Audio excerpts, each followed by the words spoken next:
They're telling you what you have to believe in. If Yeah. you don't, you're a somethingist, misogynist, racist. Yeah. You know, they've told us for generations now that diversity is our strength. And I believe it is, but it's not just diversity of religion or skin color, it's diversity of thought is our real strength.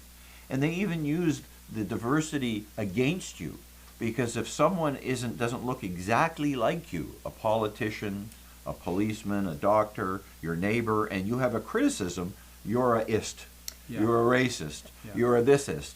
And they've got us so divided up into little bits and pieces that they're also controlling your speech that way. In the multitude of counselors is great wisdom. Yeah? A very wise Yeah. man once said that. We look at things from different angles, Right. based on different experiences. Mhm. You know, but it's free again. Freedom of speech isn't just about talking. It's freedom of thought.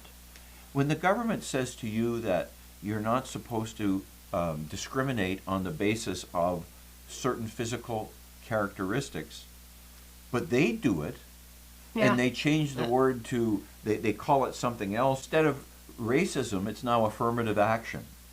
You know, and it's been that way for 50, 60 years. And, you know, as a citizen, I knew it was racism back then, but, you know, we had certain inequalities in our country and we wanted to address them on the short term.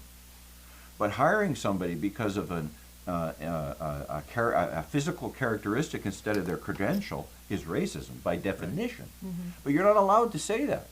When the government said to you, if you're 50 years of age and older, or if you're a native Canadian, you're allowed to take the shot, that's racism. Right.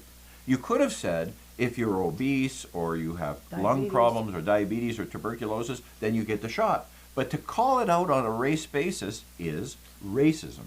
Yeah. So you can see by what I'm talking about now, it's not just about shooting off your opinion about something, but it's the repression of speech, the repression of thought.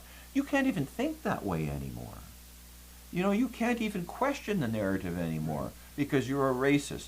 You're a whatever else ist. There's so many ists. Right. And what they seem to go on a lot is the way that people express themselves. And not everybody says things in the way that you might perhaps want to say. They might not use the terminology or the lingo that seems to be appropriate, but they still have the right to express themselves in whatever language. They have the right. And you know, if you're in conversation, you might say, well, yeah, I see what you're saying, but you might want to say it in this kind of way. It makes it a little more palatable. But you don't erase thought. You don't erase opinion.